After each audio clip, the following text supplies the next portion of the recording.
Manuscrit trouvé dans une machine à voyager dans le temps.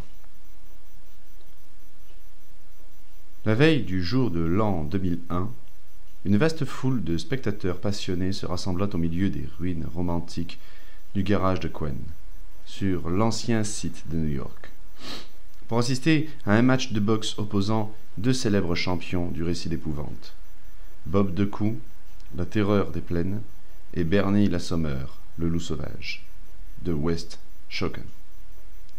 Avant le combat, le vénérable lama tibétain Bill Lumley prit les augures en invoquant le dieu serpent primitif de Valusia, et il eut des signes évidents de victoire pour les deux parties. Władysław Blenrich vendait des choux à la crème d'un air distrait.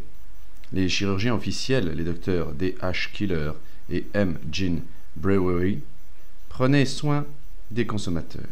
Le gong résonna à 39 heures, et très vite, l'air prit une teinte rouge, en raison du sang que le puissant égorgeur texan répandait à profusion. Les premières blessures ne tardèrent pas, les deux participants perdant plusieurs dents, l'une d'elles jaillissant de la bouche du loup après une tape amicale de 2 coups, décrivit une parabole en direction du Yucatan, et ne fut récupérée que grâce à une expédition hâtivement mise sur pied par MMA E-Jacket Barrel et G.A. Scotland, M. Frank Chimmelslip, Short G.R. Éminent sociologue et ancien poète, fit de cet incident le prétexte d'une bataille de propagande prolétarienne comportant 3 vers délibérément incorrects. Pendant ce temps, le potentat d'un royaume voisin, les Fidji, Dakamin, qui se présentait d'ailleurs comme un critique amateur, exprimait le violent dégoût que lui inspirait la technique des deux combattants, tout en proposant à 500 pièces des photographies des protagonistes où ils apparaissaient au premier plan.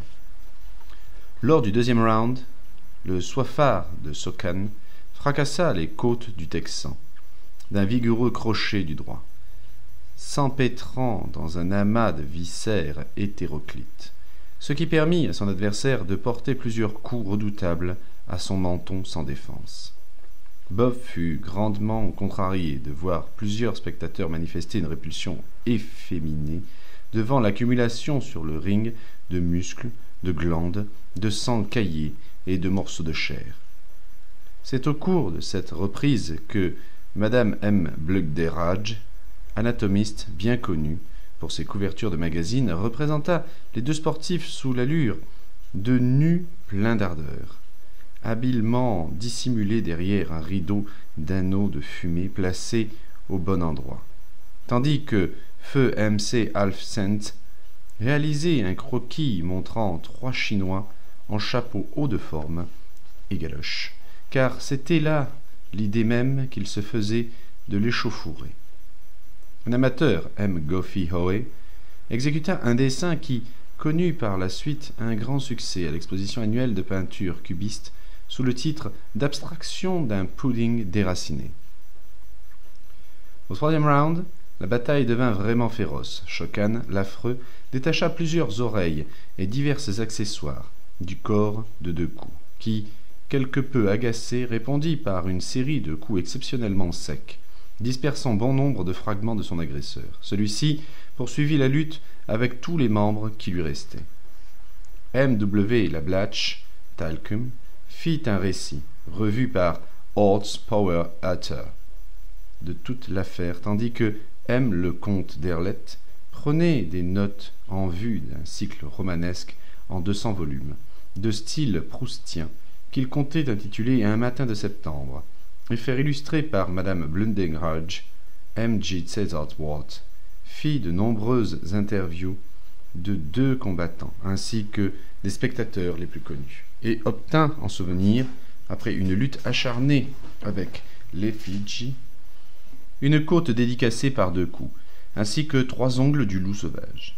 La firme Electrical Testing Laboratories, sous la direction de M. H. Cannebrake, assurait les éclairages. Le 4e round fut prolongé de 8 heures, à la demande du peintre officiel M. H. Wendered, qui désirait ajouter une certaine note de fantaisie à sa représentation du visage épuisé du loup, qu'il avait déjà enrichi de nombreux détails tirés de sa propre imagination.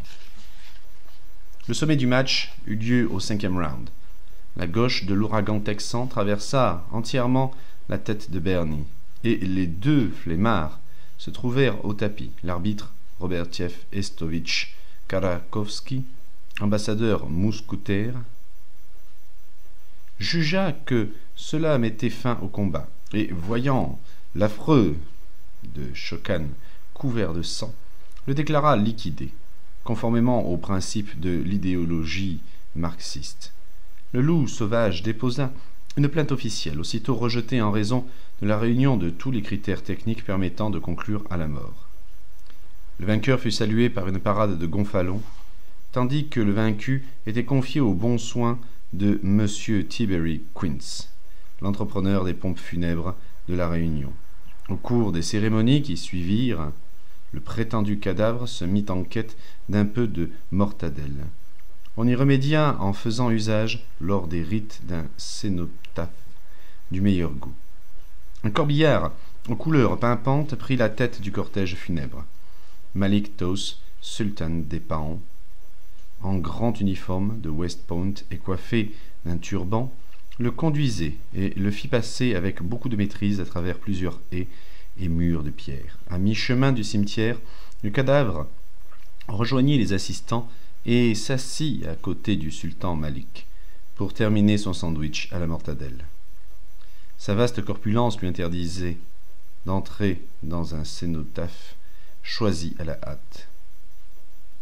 Le maestro Singh Lee Ballet-Dout joua au piccolo le chant funèbre choisi à cette occasion, l'air de Brown, de Silva et Henderson.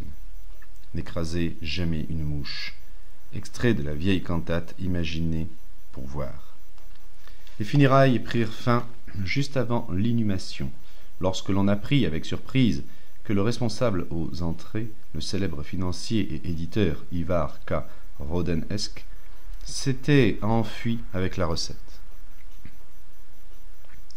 Le compte rendu de l'événement dû à M. Talcum et illustré par le célèbre dessinateur Clark Ashton, qui, de mystérieuse façon, choisit de représenter les combattants sous la forme de champignons dépourvus d'yeux, fut imprimé, après des refus répétés du rédacteur en chef plein de bon sens du Weedy City Grab Blog, par W. Peter Chief, sous le nom de Feuille volante, grâce à Otis Adbert Klein. Le tout fut mis en vente dans la librairie de Smearum and Weep, qui en écoula 3 exemplaires et demi, aidé par la description trompeuse due à Samelius Philetrous-esque qu'en faisait leur catalogue. L'importance de la demande amena donc la réimpression du texte par M. de Mérite dans les pages en couleur du Worst Weekly Americana, sous le titre « La science est-elle dépassée ?» ou « Les habitants du garage ». Aucune copie, cependant, n'en est plus disponible.